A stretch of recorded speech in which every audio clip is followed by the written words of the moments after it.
All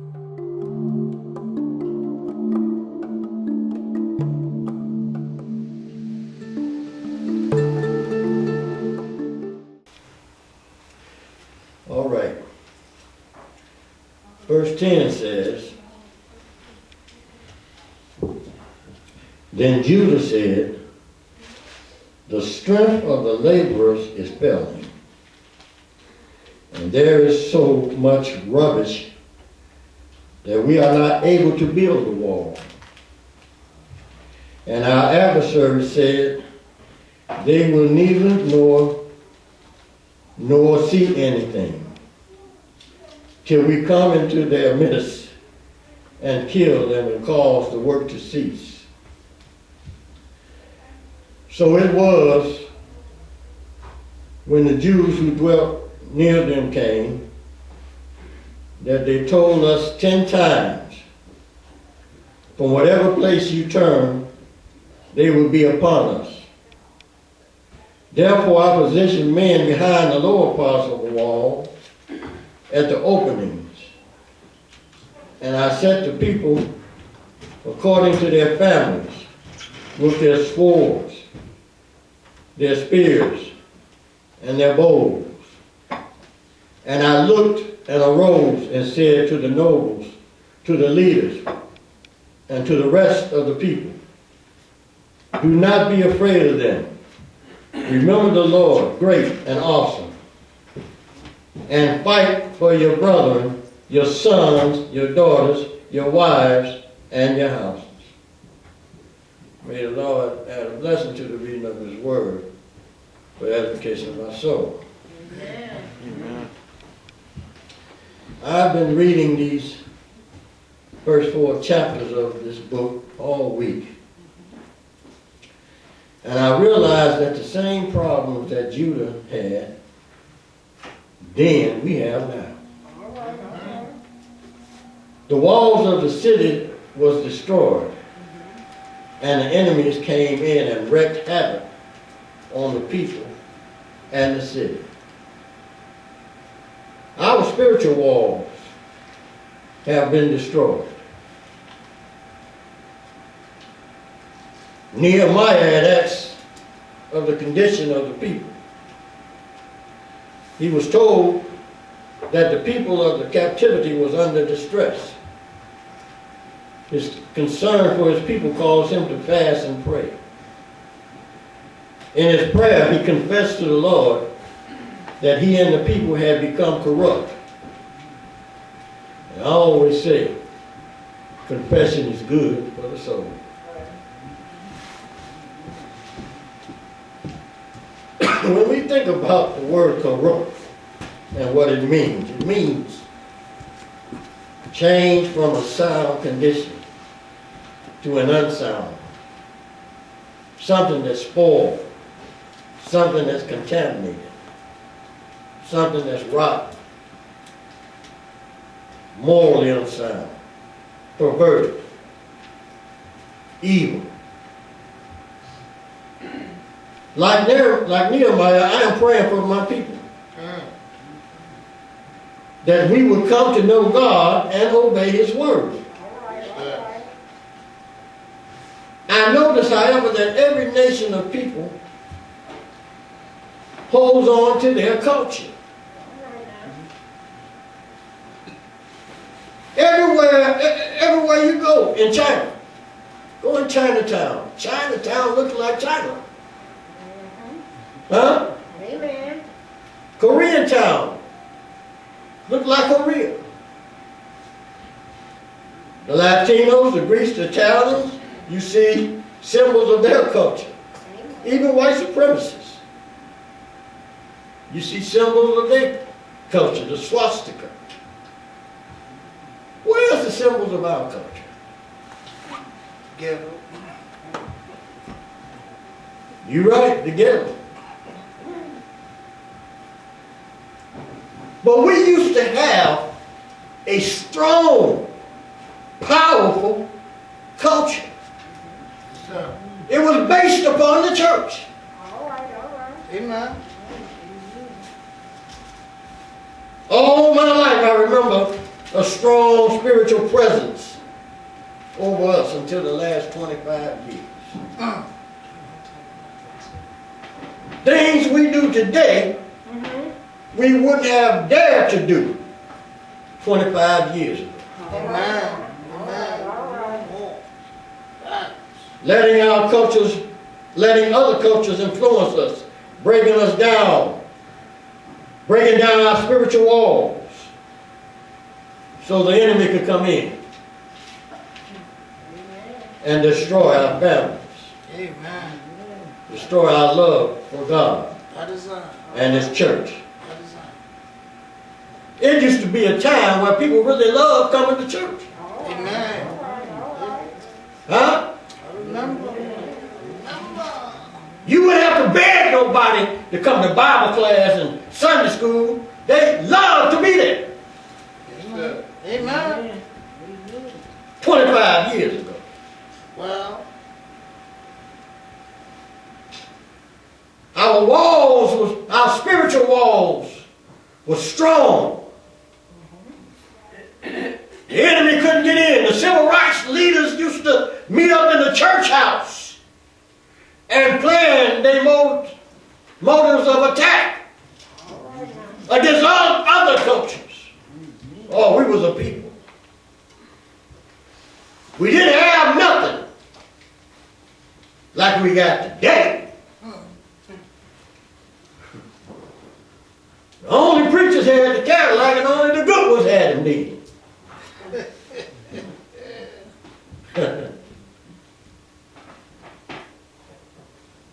And those sisters wore them wonderful big hats. And them children wasn't wearing leggings to church. They had their Sunday going to church clothes. Amen. Sure, you're right. And our walls were so well guarded, if you walked in here out of line, one of them church mothers would grab you.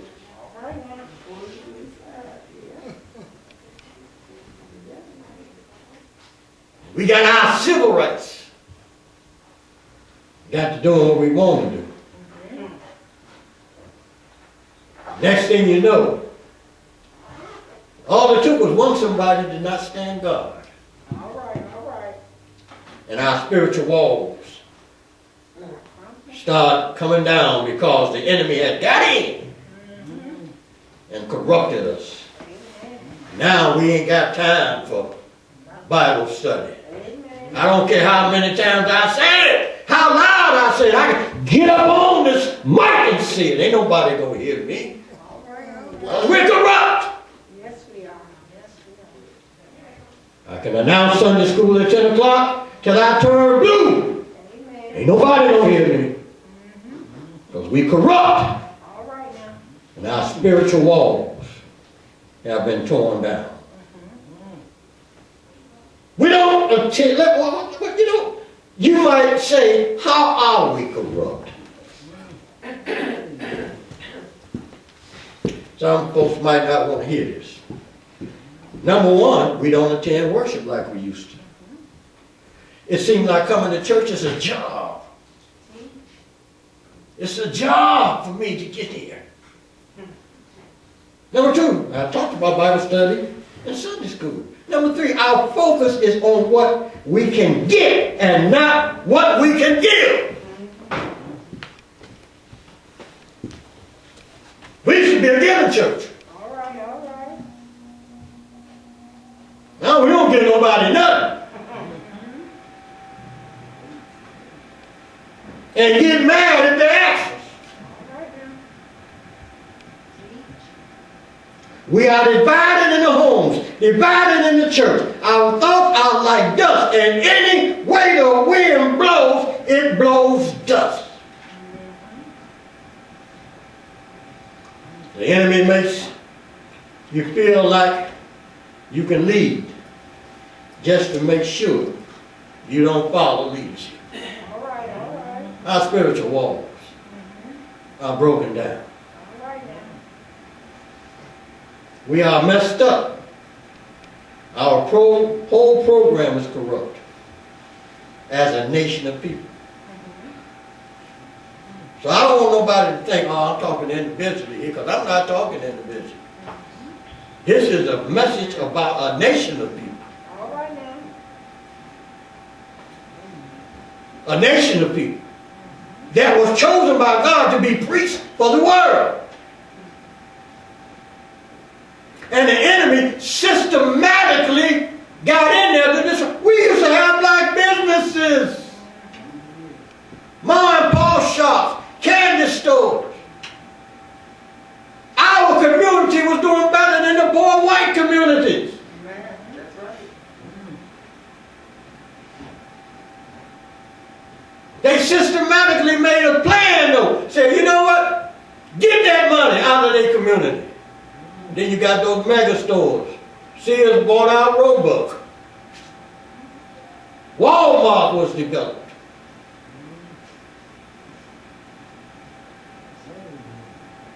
Our money is supposed to circle in our community 8 times before it leave our community. All right now.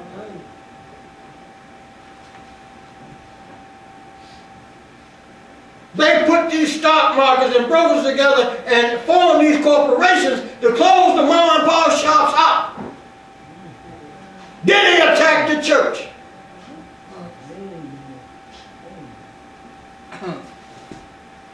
Them people are too blessed. We wouldn't give them nothing. They took chitlins and made a meal.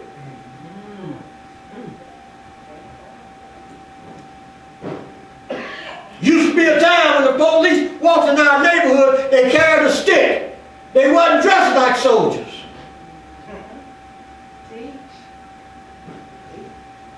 Anything can happen when your spiritual walls come down. All right, all right. So now what we're doing, we're in church today. What are we doing here? We hiding in God's blessings. We ain't doing nothing else. Well, We just sitting here hiding well, in His blessings. We're not giving nobody nothing. We're not really connecting to God because we don't got time to learn His Word. Even people who used to walk with God now wants to run from Him, and we have forgotten how it feels to feel guilty by doing any wrong in church. We done forgot about that. Used to be a time you sit up there and a lie slipped out, you say, Lord, forgive me.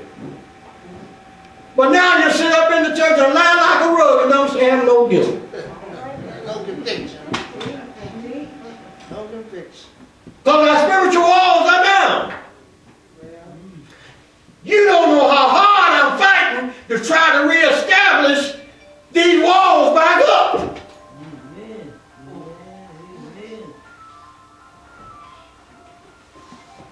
Sin, desire, is to control you. All right now. That's what sin wants to do. All right, all right. It wants to control you. It don't want you to be free. All right now. Amen. And many of our desires yield to its control. Yes. No, it don't, Reverend. Yes, it do. Because sin desires for you not to attend Bible study. All right. And you yield to that desire. You don't show up. Amen. Even if I put it on YouTube, you won't read it, some of you. Sin desires to control you and keep you out of Sunday school because you're going to learn something about the Word of God. And you yield to that desire. And never show up. Sure, you're right. Why must we rebel against God and set ourselves through all this abuse that we're going through? And we're going through abuse. It's got to hurt us to see our children not in here and our grandchildren not in here.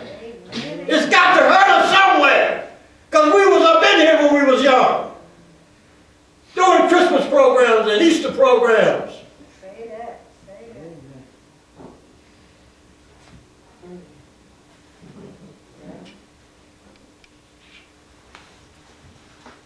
See, I know I got to die physically.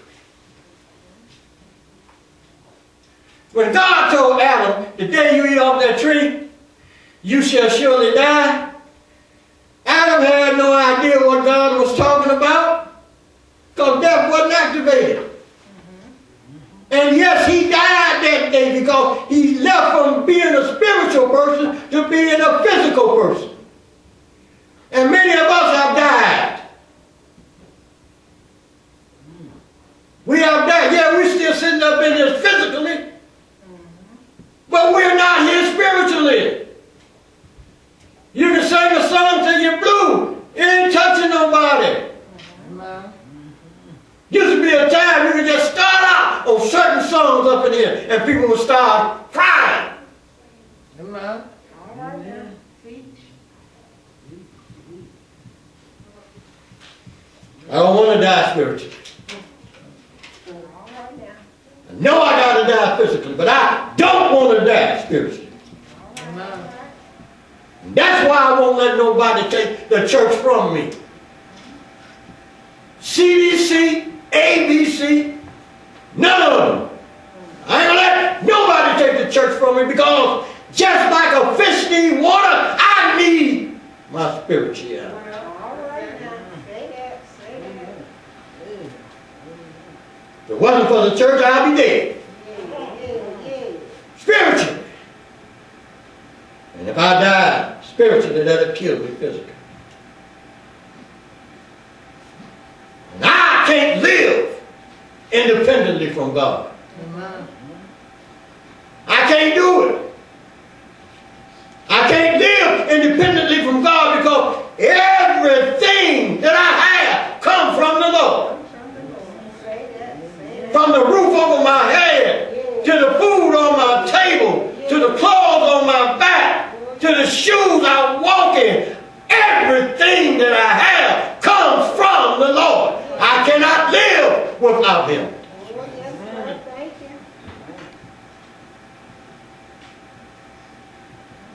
So we have a job to do. All right. That's right. We got to rebuild our spiritual walk.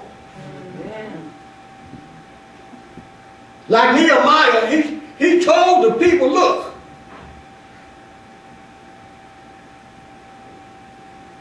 let's start building this wall.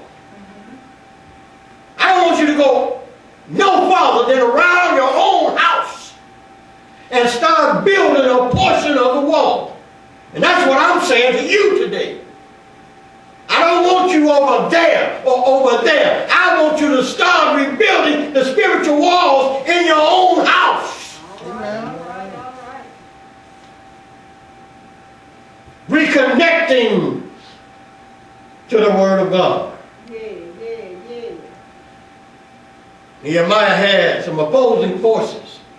One was called Sanballat, and the other one was called Tobias.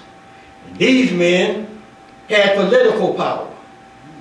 One over the army of Samaria, and the other one over the Ammonites. All right now. And they was going to try to stop Nehemiah from building that wall. They was teasing him, talking about you can't do it. They was trying to get the army to attack him. Just like people is teasing us and military forces in our neighborhood telling us we can't do it, we cannot rebuild our wall. But Nehemiah told them, look, rebuild the wall, start around your own house, and work with your sword. Work with your sword. You be close. Work with your Bibles. Work with the Word of God. And then he told them, he said, if they come at you, fight. Fight for your family. Don't let Satan have your family. Fight for them. To the devil. Many of us just gave up on them. Well, I can't do that with them. They wrong. Forget that. Fight for your family. All right now. Read that 14th verse of Nehemiah. Who got it over? Read it. That's what he's telling you. Somebody read it out loud. Oh, I'm about to let you go now. Who got it? Ain't nobody got it. He said the 14th verse. Read the 14th verse in that 10th chapter. In that 4th chapter. And I looked and rose up, Uh-huh. and said unto the nobles, Uh-huh. and to the rulers, and to the rest of the people, Hold on right there. And I looked and I said to the nobles and to the rulers and to the rest of the people, what did I say? be not ye afraid of them. Don't be afraid. Remember the Lord which is great and terrible, Remember the Lord. He's great. He's terrible. He's got you. Come on. and fight for your brethren, Fight for your brother, your sons, your sons, your daughters, your daughters, your wives, your wives, and your house. and your house. Fight for your family. You sit around here and don't even want to fight. Ain't got a grandchild. Ain't got a puppy in church. All of us got grandchildren and children. We ain't even fighting. Because the walls have been torn down. Let's rebuild the walls. Let's rebuild the walls. We don't care what goes on no place else. We ain't got nothing to do with it. Let's rebuild the walls here at Trinity. Let's fight for our family. And if we lose the majority, let's get one saved. Huh? Let's get one saved. Because salvation is still the name of the game. Huh? When we sitting around here, we're not coming in and we're not getting the spiritual nourishment, and drugs is taking over our children, and alcoholism is taking over our children, and every time you see one of them, you can't see them sober, and all this stuff going down to our grandchildren, and they ain't bringing our great-grandchildren to church, and Satan is just winning and destroying us, and God don't want it that way. And I thank God for that generation that left out of here. Because otherwise, I wouldn't have had nobody praying for me. Well, that's it.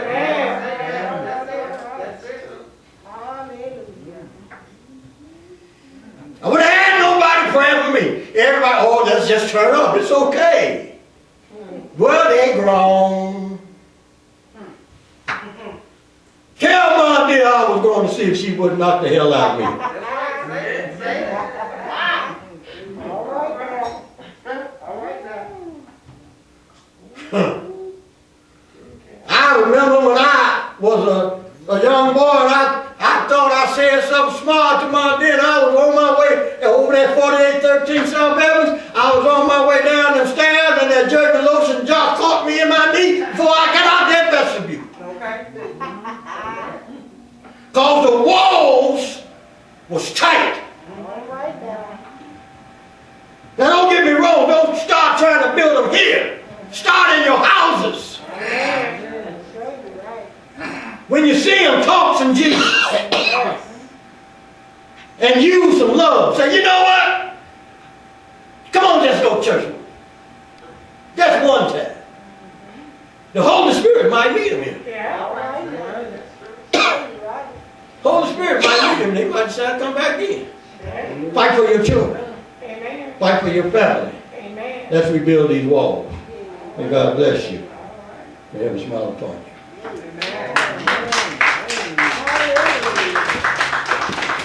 And the people had a